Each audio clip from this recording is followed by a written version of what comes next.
नमस्कार। कार्यक्रम श्रोतासँग सांसदबाट ठाकुर बेलवासीको।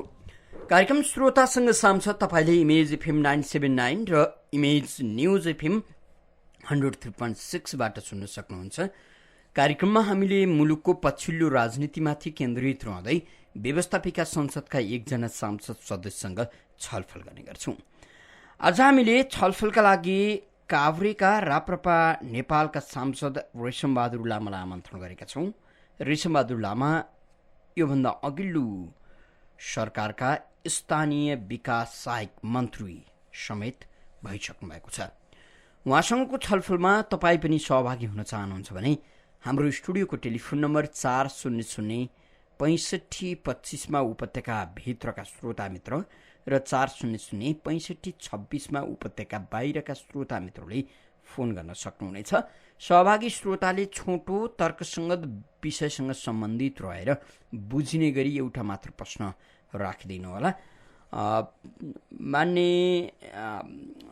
रेशमबहादुर लामा अझै आइपुग्नु भएको छैन। हाम्रो स्टुडियोमा आउँछु भनेर हिजै कबुल गर्नुभएको थियो र अहिले बाटोमा म छु, म आउँदैछु भन्नुभएको छ।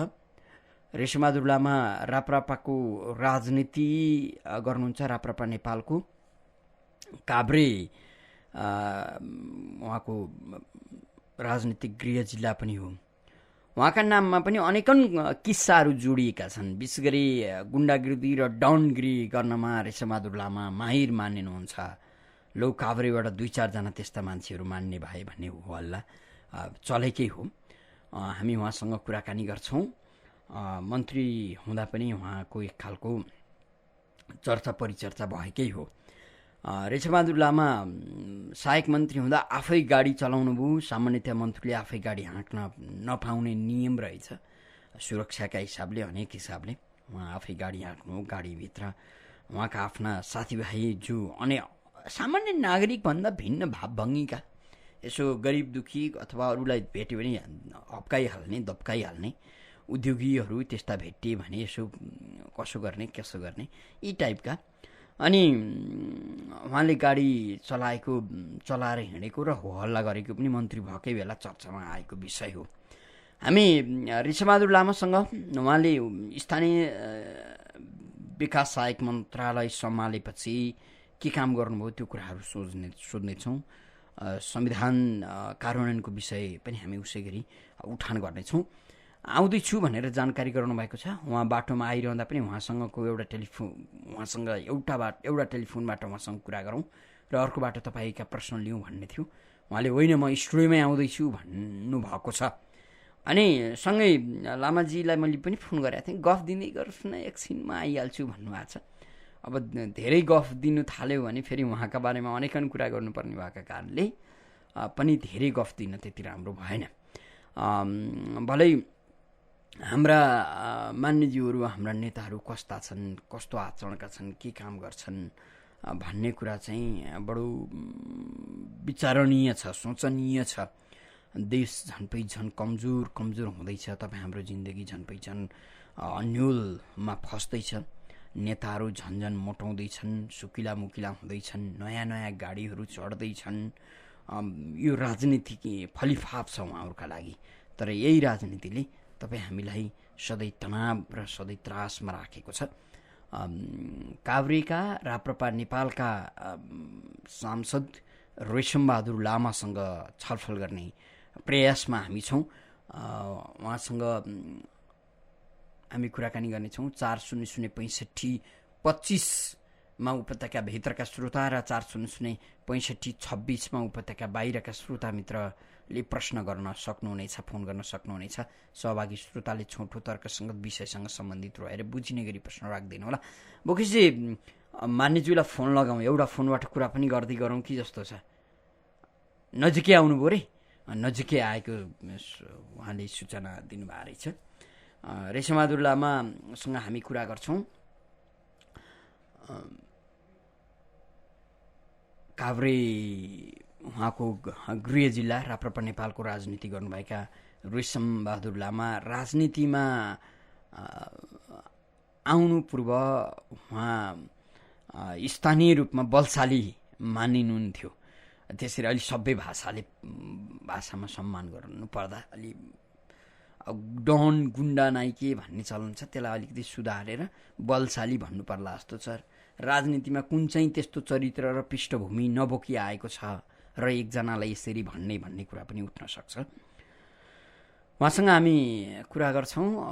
आइपुगेँ भन्ने जानकारी दिनुभएको छ। 400525 उपत्यकाभित्रका श्रोता र 400525 उपत्यका बाहिरका श्रोता मित्रले फोन गर्न सक्नुहुनेछ।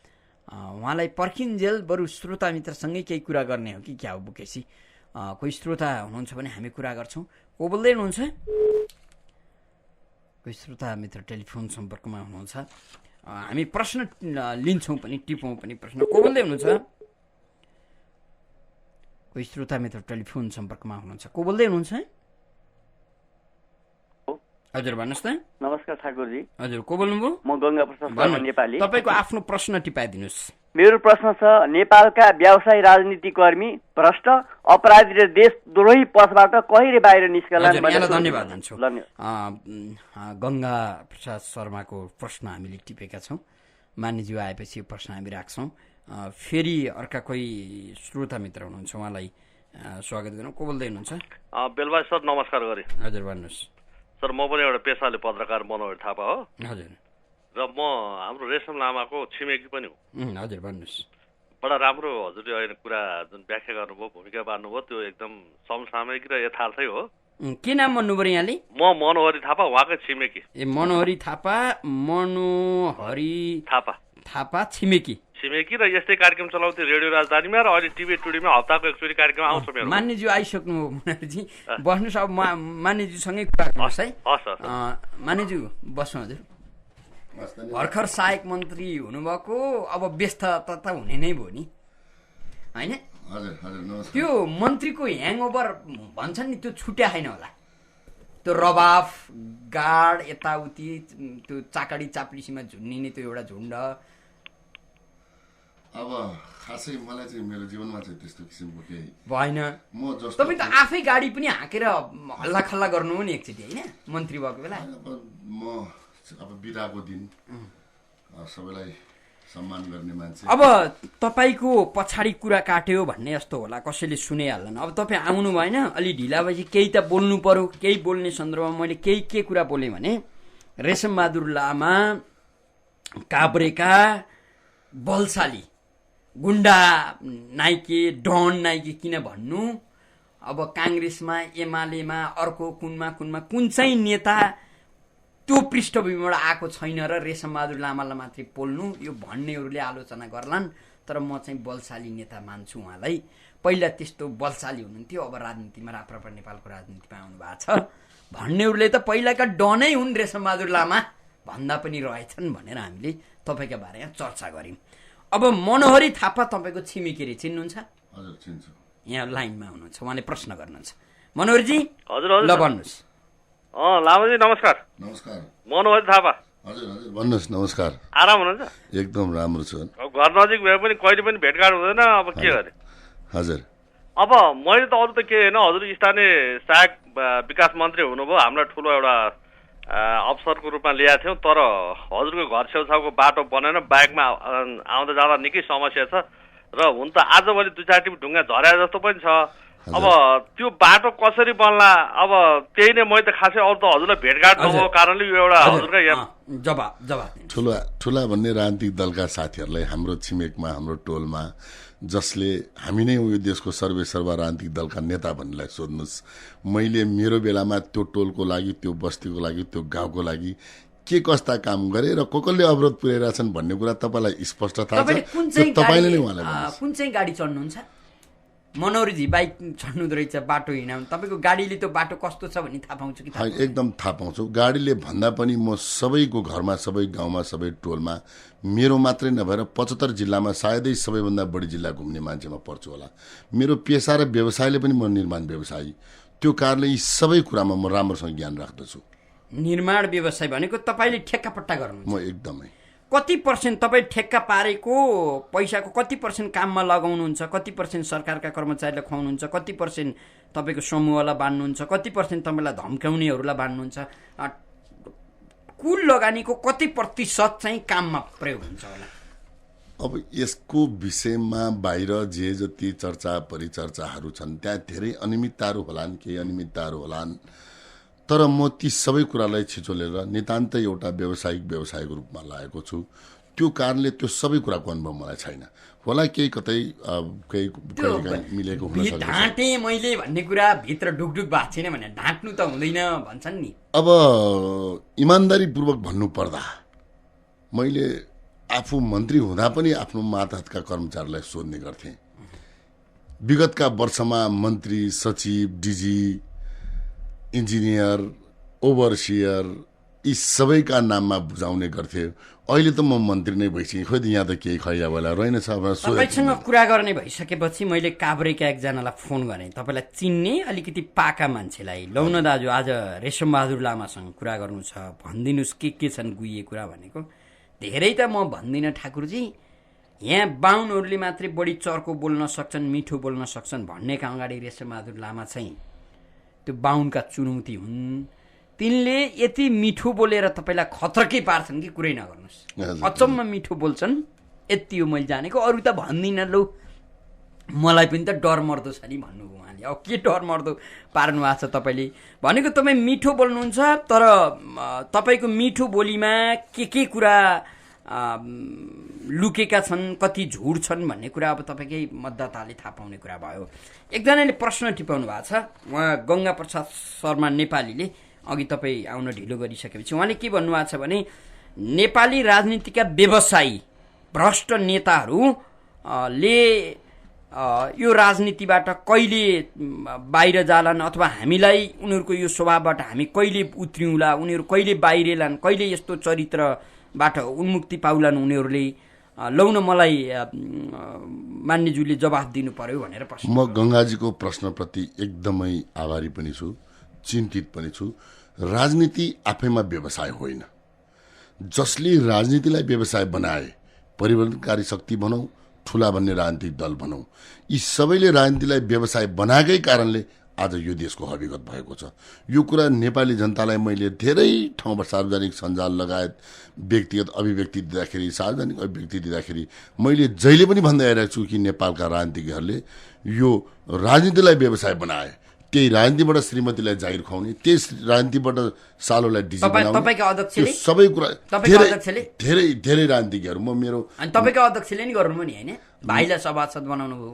होइन, भाइलाई सभासद बनाउने मन लागेका नजिकका तपाईँहरू जस्तालाई सांसद बनाउनु भयो। भाइलाई जागिर खुवाउने कुरा र सालोलाई डिजी बनाउने कुरा धेरै फरक हो, भास्ट डिफ्रेन्ट कुरा हो। नजिकको भनेको गणेश थापाजीको कुरामा, गणेश थापाजीको पार्टीमा लगानी, त्यो सबै कुराहरू सबै जनताले जान्दैनन्। त्यो पार्टीभित्र हिजोका दिनमा सँगै बसेर काम गर्ने साथीहरूलाई राम्रो अनुभव छ। त्यो कारणले म उहाँ र त्यो कुरालाई जोड्न चाहन्न। आफ्ना पार्टीको अध्यक्षका बारेमा त कति बोल्नै भएन नि। सायदै एक्लै मान्छे होला म पार्टीमा अध्यक्षका सबै कुराहरूलाई विमति पनि राख्ने। आदरणीय श्रोता, तपाईँ यति बेला इमेज एफएम 979 र इमेज न्युज एफएम 103.6 सुनिरहनु भएको छ। हामी कार्यक्रम श्रोतासँग सांसदमा छौँ। आज हामीले कार्यक्रममा काभ्रेका राप्रपा नेपालका सांसद रेशमबहादुर लामासँग छलफल गरिराखेका छौँ। तपाईँ पनि छलफलमा सहभागी हुन चाहनुहुन्छ भने 4006525 मा उपत्यकाभित्रका श्रोता र 4006526 मा उपत्यका बाहिरका श्रोता मित्रहरूले फोन गर्न सक्नुहुनेछ। टेलिफोन सम्पर्कमा कोही श्रोता हुनुहुन्छ, उहाँलाई स्वागत गरौँ। को बोल्दै हुनुहुन्छ? हजुर, म श्याम खतिवडा सुनसरी। अध्यक्षज्यू नमस्ते। नमस्कार। नमस्कार। हाम्रा नेताहरू वास्तवमा यौन दुराचारी, अपहरण, गुण्डागर्दी, अपराधबाट जन्मिएका छन्। अहिले हालसालै यो 4वटा मध्ये हजुर पनि जन्मिएको भन्ने सुनिन्छ। तपाईँका गाडीमा कतिजना गरिब जनताहरू चढाएर अथवा गुण्डा नाइकेहरू अथवा आफ्ना साथीहरू चढाएर हिँड्नु भएको छ भन्ने सुनिन्छ। सबैभन्दा पहिले तपाईँलाई आफ्नो जुन अभिव्यक्त गरेका शब्द, यो गुण्डा भन्ने शब्द जो नेपाली शब्दकोशमा छैन, म त्यसलाई इरेज गर्न लाउँछु। जुन कुरा कि मेरो जीवनमा त्यसले कहिले पनि मेल खाएन।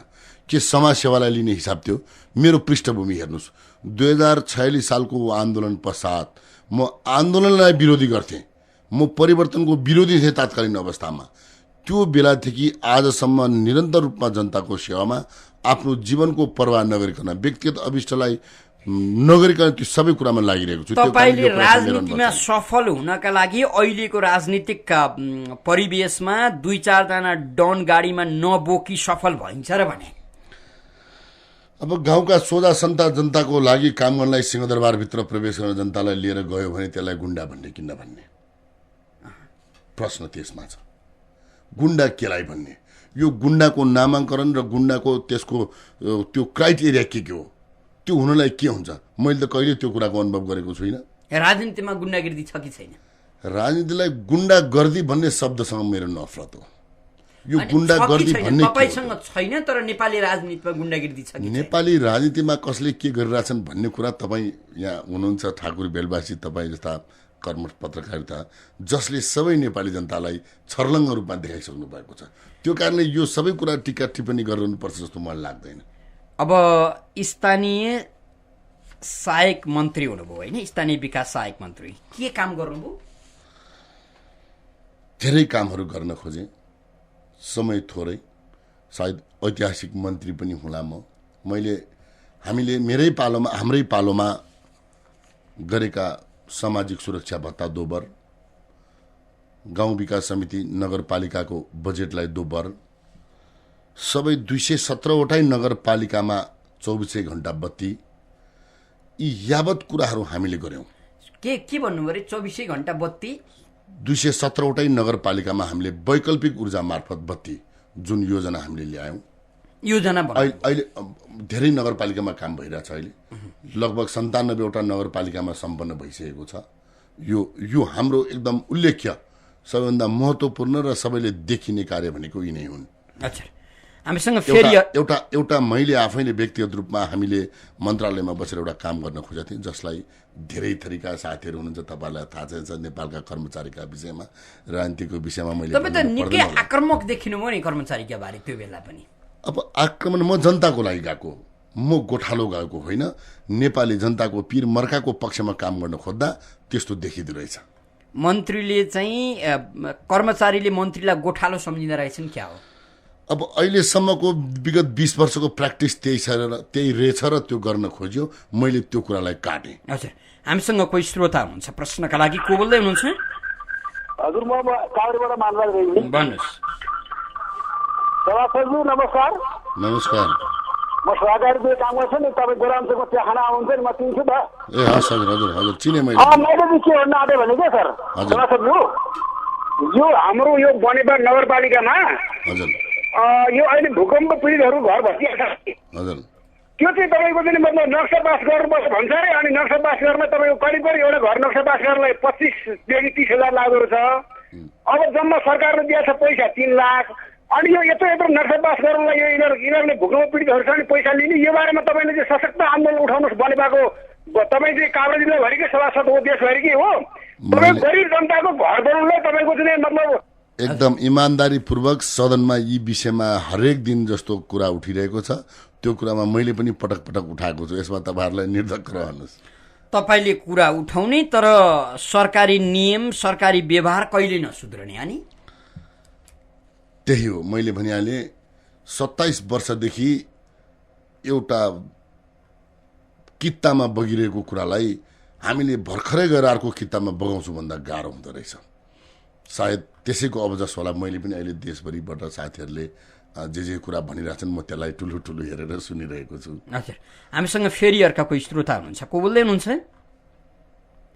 कहाँबाट को बोल्दै हुनुहुन्छ? नमस्कार दाइ। हजुर भन्नुहोस् त। म काभ्रेबाट दिलप्रेम लामा बोलेको दाइ। हजुर लामाजी भन्नुहोस्।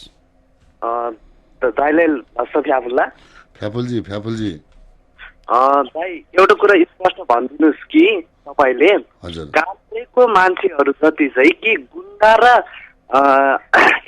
गुन्डा मात्र हुन्छ, काभ्रेको मान्छे जति सांसदहरू हुनुहुन्छ उहाँहरूलाई चाहिँ खालि गुन्डाको नाममा मात्र चिनिनुहुन्छ। फेरि तपाईँले स्पष्ट पारिदिनुहोस् दाइ यी सबै श्रोताहरू माझमा कि काभ्रेको मान्छे पनि इमान्दार र के अरे देशप्रतिको माया गरेको हुन्छ भन्ने कुरा। जसले जेसुकै भने पनि काभ्रेले जनताले सबैलाई राम्रोसँग चिनेको छ। म कसैलाई आक्षेप लाउन चाहन्न। केही सीमित व्यक्तिहरू कुनै व्यक्तिगत अभिष्ट पूरा गर्न लाभ लिनलाई केही कुराहरूमा हिँडेका होलान्, तर काभ्रेले जनताले त्यो सबै कुरालाई, मैले विगत 46 सालदेखि कुरा गर्दैछु, आजसम्म ती सबै कुरालाई मैले यो कुरा होइन त्यो कुरा होइन भनेर विरोध गर्दै गर्दै गर्दै गर्दै आज यहाँसम्म आइपुगेको छु। यसको सबैभन्दा ठुलो हिस्सेदारी भनेको ठुलो राजनीतिक दल भन्नेका पछाडि लाग्ने हाम्रा केही साथीहरू जसले सामाजिक विकृतिका कार्यहरू गरेका होलान्, जसले समाजमा नपच्ने कामहरू गरेर हिँडेलान्, केही सीमित व्यक्तिको कारणले आज काभ्रेले सबै जनताले त्यो कुराहरू भोग्नु परेको छ। म यो कुरामा साह्रै दुखित छु र चिन्तित पनि छु। मानिज्यू, अब संविधान संशोधनको कुरा आएको छ, तपाईहरू संविधानमा अनेकन विमति राखे पनि संविधान कार्यान्वयन हुनुपर्छ भन्नुहुन्छ।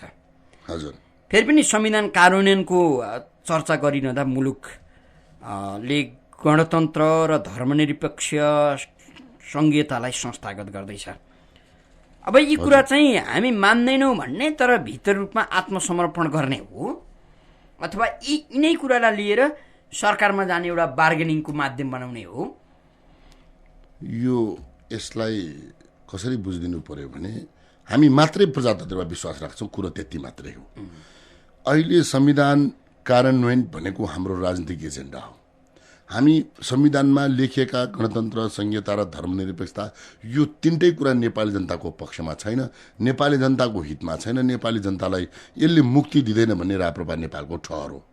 मात्रै एउटा के कुरा हो भने संविधानभित्र लेखिएको वैचारिक स्वतन्त्रताको धरातललाई हेरेर सर्वसुलभ ढङ्गबाट संविधानमा परिमार्जन गर्ने बिन्दुलाई देखेर हामीले राप्रपा नेपालको आफ्नो यात्रा गन्तव्य तय गरेका छौँ। मानिज्यू, अब यो बिख हो, यसले मार्छ पनि भन्ने, अनि खुवाउनलाई यो तिमीले खानै पर्छ भनेर तपाईँको चाहिँ गिलासमा हालेर पिलाउन खोज्ने यो ढङ्गको राजनीति राम्रो हो र भने? हामीले खानै पर्छ भनेका छैनौँ। यसभित्रका विकृतिहरू यो कुरा हो भने हामी देशभरि कुदिरहेका छौँ। अहिले देखिरहनु भएको होला राप्रपा नेपालले तपाईँ त्यही भन्नुहुन्छ, त्यही भन्दा भन्दै सरकारको मन्त्री हुनुभयो। पूर्व मेचीबाट पश्चिम महाकालीसम्म हामीले हाम्रो सन्देशलाई प्रत्येक नेपालीको घर घरमा पुर्याउन हामी अहिले जागरण अभियान चलाइरहेछौँ। चाहे धार्मिक बाटोबाट होस्, चाहे साङ्गठनिक बाटोबाट होस्, चाहे वडा वडामा राप्रपा नेपाल भन्ने नाराका साथ होस्, हामी सबै नेपाली जनतालाई यी तीनटा कुरा भनेको बिख हो जसलाई ग्रहण गर्नु हुँदैन भनेर हामी भनिरहेका छौँ। यसले अबको यो आवधिक निर्वाचन भन्ने शब्दलाई हेरेर, आवधिक निर्वाचन भन्ने बिन्दुलाई हेरेर त्यो निर्वाचनबाट नेपाली जनताले हामीलाई बहुमत दिनुहुन्छ र त्यही दिन हामी सर्वसुलभ ढङ्गबाट संविधानमा संवैधानिक राज संस्था हिन्दू राष्ट्र र अखण्ड नेपाल लेख्छौँ भन्ने हामीसँग हिम्मत र साहस छ। हजुर, हामीसँग फेरि अर्का कोही श्रोता हुनुहुन्छ। को बोल्दै हुनुहुन्छ?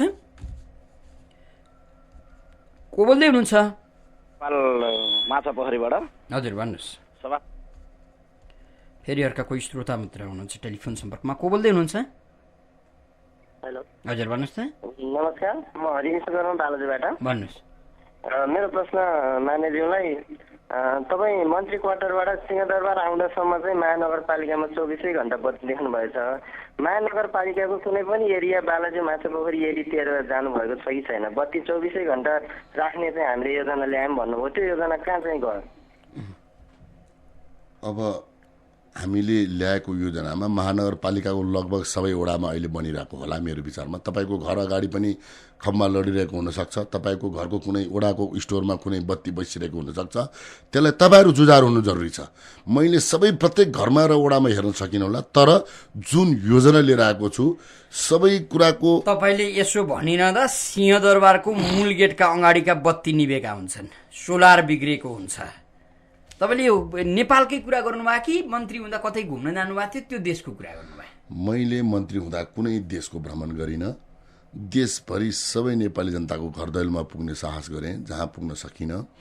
मैले यो 97वटा नगरपालिकामा अहिले पनि हेर्नुहोस् जुन योजना हाम्रो व्यक्तिगत के अरे राप्रपा नेपालको मात्र योजना हामीले लिएर गएको थियौँ, त्यसैको कारणले आजसम्म काम भएको छैन होला।